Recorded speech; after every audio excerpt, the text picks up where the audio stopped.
The film opens in 1975 in a garden where kids are playing. Among them is a little girl named Laura, who's overjoyed because she's about to be adopted. The scene then jumps to years later, where we meet Laura, a year-old woman, now married with a son named Simon. Together with her husband, she's bought the same orphanage where she grew up. Her dream is to adopt lots of kids so none of them feel lonely like she once did, and her husband fully supports her plan. While they're moving into the house, Simon suddenly becomes very sad, so Laura takes him and her husband for a walk by the sea. As the couple talk, Simon wanders into a nearby cave and stays there for a long time. When Laura and her husband realize he's missing, they panic and start calling out to him. Simon finally comes out and says he was playing with a child inside.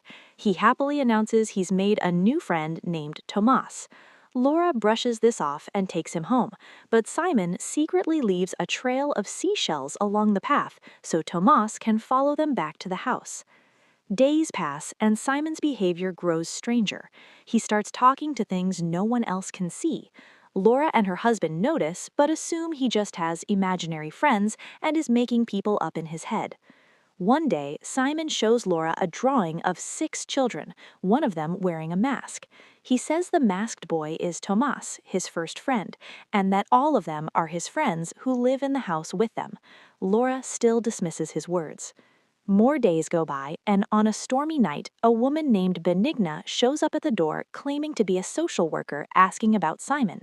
From their conversation, we learn that Simon is adopted and also has HIV. Benigna explains this in a very cold, blunt way, which deeply hurts and angers Laura. In rage, Laura kicks her out of the house. Later that night, Laura hears a noise in the coal shed and goes to check, seeing someone hiding there. Before she can confront them, the figure escapes. We later learn this was actually Benigna sneaking around. The next morning, Simon is playing a strange game. When Laura asks about it, he says, "My friends taught me this game. We solve a chain of puzzles and at the end we get a big prize. And guess what I found?" He then shows her papers revealing the truth.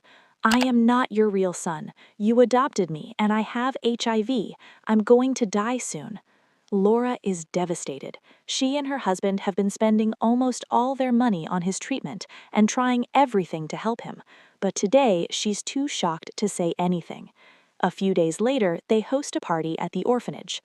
During the party, Simon talks back to Laura in front of everyone, and in a moment of anger, she slaps him. Simon runs away. When she doesn't see him for a while, Laura searches upstairs but can't find him anywhere. Instead, she comes face to face with the masked boy Simon talked about, Tomas. Laura grabs at his mask to pull it off, but the child shoves her into a bathroom, slams the door, and locks her in before running away. Laura bangs and screams until guests rush over to help and free her. When she begs them to find Simon, everyone searches the house and grounds, and they even call the police. Desperate, Laura goes down to the coal shed again. As she's moving some heavy iron pipes, they slip from her hands and she hurriedly stacks them back. Still, there's no sign of Simon. She then heads to the same sea cave where Simon first met Tomas, but he isn't there either. That night, she hears loud crashes and strange noises inside the walls, but can't locate where they come from. The police investigation drags on. One officer believes Benigna may have kidnapped Simon. They soon discover Benigna was never a real social worker and had visited only to ask about the boy. The authorities search hard for her but find no solid clues. Heartbroken, Laura and her husband sink into grief as 6 long months pass with no trace of their son. One day, on her way home, Laura witnesses a terrible accident. A car slams into a woman, shattering her jaw. Laura realizes this victim is Benigna, the main suspect in Simon's disappearance. Because of this, the police search Benigna's home and uncover that she once worked at the same orphanage Laura bought, and that she had a son named Tomas. Tomas had a severe facial deformity, which is why he always wore a mask. One day, the other kids bullied him, forcing him to take off his mask. Humiliated, Tomas ran away and hid in the sea cave. When the tide came in, he refused to leave and drowned. Benigna reported the incident to the police, but the children weren't punished because they were too young. After learning this, Laura goes to see a medium, someone who claims to speak with ghosts. She tells the medium everything about the orphanage, Benigna, and Tomas, and says, "I want to know what really happened here after I left." The medium holds a seance in the house and, through her visions, walks through the past events inside the orphanage. She discovers a horrifying truth. To avenge Tomas, Benigna poisoned the orphans' food and then hid their bodies in the coal shed. While the building was still government property, Benigna felt safe.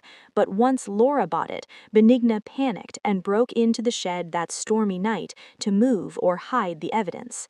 Laura suddenly remembers the small lock Simon gave her during his puzzle game. She tries it all around the property, and when she uses it on the shed door, it opens. Inside, she finds sacks filled with bones. Realizing these are the missing children, she's horrified and calls the police. The authorities seal off the shed, remove the remains, and finally give the children a proper burial. This discovery pushes Laura's husband over the edge. He can't bear any more tragedy and wants to leave immediately. Laura begs him to go without her, saying, "I'm staying. I need to know what happened to our son. Where is he?" After her husband leaves, Laura decides to recreate the orphanage exactly as it was when she was a child, hoping the spirits will come to her. She sets the long dining table, places dolls on the chairs, and labels each one with a child's name. Then she waits for hours in the silent house. No one appears. Eventually, she decides to play the same treasure hunt game Simon used to play. This time, his imaginary friends answer. One by one, the ghost children appear and give her clues. Laura follows every hint until they lead her to a storage room. In that room, she finds a loose patch of wall. Behind it is a hidden door, and when she uses Simon's lock, it swings open. Inside, she sees Simon. Shocked and overjoyed, she grabs him and cries, believing he's been trapped here all this time, and that because he's been with spirits, he lost track of days and months. She rushes to carry him out, but we suddenly see she's holding only a blanket. The living Simon she thought she saw was just a ghost, or her own desperate hallucination. Looking deeper into the room, she spots a small figure wearing a mask. Trembling, she approaches and pulls off the mask, only to discover the child is actually Simon. He died months ago, and his body has decayed, leaving only bones. The movie now shows a flashback how Simon really died. On the day of the party after Laura slapped him, the spirits quietly lured Simon into the hidden room. When Laura came upstairs to look for him, he hid from her. Later, when he tried to come out, the door wouldn't open because those heavy iron pipes Laura dropped earlier were blocking it. Trapped inside, Simon screamed and cried for help. Those mysterious noises Laura heard in the walls were actually her son. Exhausted and terrified, he fell down the stairs inside the room and died. Back in the present, Laura carries Simon's skeletal remains upstairs in her arms. She removes the necklace her husband once gave her and leaves it on the floor. Then we see her holding a bottle of sleeping pills. Consumed by guilt for not recognizing her son's voice and saving him, she feels she can't go on. Believing that his death is her fault, she swallows all the pills, choosing to follow him. The scene shifts, and now Laura is in a bright, peaceful version of the orphanage in the spirit world. Simon and the ghost children are there, alive and happy. Simon asks her to stay with them and take care of everyone, just like she always wanted. Laura agrees with a smile. In the final moments, we see her husband at a funeral for Laura and Simon.